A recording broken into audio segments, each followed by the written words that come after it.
Hi friends, this video shows how to allow install apps from unknown sources. Please don't forget to subscribe this channel. Please like and share the video. First go to settings, tap on the settings app icon. Go down, select apps, tap here. Go down, select special app access, tap here. Go down, then select install unknown apps. Here you can see list of apps. From this list we can select one app, then we can allow that app to install Android APK file from unknown source.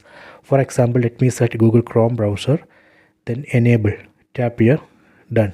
So now I have allowed Google Chrome browser to download and install Android APK file from unknown source. We can set same permission to other apps in the list. For example, let me set files by Google, then we can enable. Later if you want to disable this, again come here, then set Google Chrome browser, then you can tap here and disable, done. So this way we can allow install apps from unknown source. I hope you have enjoyed this video. Please subscribe this channel. Please like and share the video.